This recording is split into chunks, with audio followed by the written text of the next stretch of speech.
ക്രിസ്തുവിൽ ഏവർക്കും സ്നേഹവന്ദനം. ഒരു കൊച്ചാത്മീയ ചിന്ത ഈ വാഹനത്തെ നിർത്തി ഞാൻ നിങ്ങളോട് പറയാമേ. വിജയകരമായ ഒരു ക്രിസ്തീയ ജീവിതം, ദൈവം പ്രസാദിക്കത്തക്ക നിലവാരത്തിലൊരു ജീവിതം നയിക്കണമെങ്കിൽ നമ്മിൽ വെളിപ്പെടേണ്ട ചില കാര്യങ്ങളുണ്ട്. ഈ വാഹനത്തിലൂടെ ഒരു ഉദാഹരണ സഹിതം ഞാൻ നിങ്ങളിലേക്ക് കൈമാറാം. ഇതൊരു വാഹന, ഈ വാഹനത്തിൻ്റെതായ കമ്പനിയും നമ്മുടെ ഗവൺമെൻറ്റും ഒരു നിയമം വെച്ചിട്ടുണ്ട്. ആ നിയമത്തിനനുസരിച്ച് മാത്രമേ ഈ വാഹനം എനിക്ക് ഓടിക്കാനോ ഇത് കൊണ്ടു നടക്കാനോ കഴിയത്തുള്ളൂ.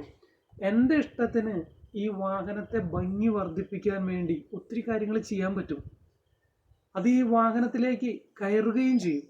ഞാൻ എൻ്റെ ഇഷ്ടത്തിന് ഈ വാഹനത്തെ മോഡിഫൈ ചെയ്താൽ ഈ വാഹനത്തിൻ്റെ ഭാരം കൂടും.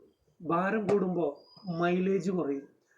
മൈലേജ് കുറയുക മാത്രമല്ല, ഗവൺമെൻറ് അതിന് അപ്രൂവൽ തരാത്തത് കൊണ്ട് ഞാൻ മോഡിഫൈ ചെയ്ത ഈ വിഷയത്തെ തുടർന്ന് എനിക്ക് ഫൈൻ വരാൻ സാധ്യത വളരെ വളരെ കൂടുതലാണ്.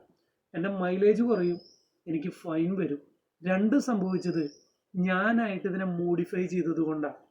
വചനപ്രകാരം ജീവിക്കാതെ നാമായിട്ട് നമ്മുടെ ജീവിതത്തിൽ എന്തെങ്കിലും മോഡിഫിക്കേഷനുകൾ കൊണ്ടുവന്നിട്ടുണ്ടെങ്കിൽ അത് നമ്മുടെ ആത്മീയ ജീവിതത്തിൻ്റെ വേഗത കുറയ്ക്കുവാനായിട്ട് ഇടയായിത്തീരും. മാത്രമല്ല, ദൈവസന്നിധിയിൽ നാം അതിന് വലിയ വില കൊടുക്കേണ്ടി വരും. അതുകൊണ്ട് വചനം പറയുന്നത് പോലെ, ദൈവം നമ്മെക്കുറിച്ച് ആഗ്രഹിക്കുന്നത് പോലെ മാത്രം ജീവിക്കുക. കാണാൻ കുറച്ച് ഭംഗിയൊക്കെ കുറഞ്ഞാലും വേദികളൊക്കെ കുറച്ച് കുറഞ്ഞാലും ആരും നമ്മെ അറിയുന്നില്ലെങ്കിലും നാമായി നമ്മെ മോഡിഫിക്കേഷൻ ചെയ്യാതിരിക്കുക. നമ്മുടെ മൈലേജ് നമ്മളായിട്ട് തന്നെ കുറയ്ക്കണേ. വെറുതെ നമ്മുടെ കാരണം കൊണ്ട് ഫൈൻ കൊടുക്കണേ. അതുകൊണ്ട് വചനപ്രകാരം ജീവിക്കാൻ, ദൈവം നമ്മെക്കുറിച്ച് ആഗ്രഹിക്കുന്ന പ്രകാരം ജീവിക്കാൻ ദൈവം നമ്മെ സഹായിക്കട്ടെ. God bless you.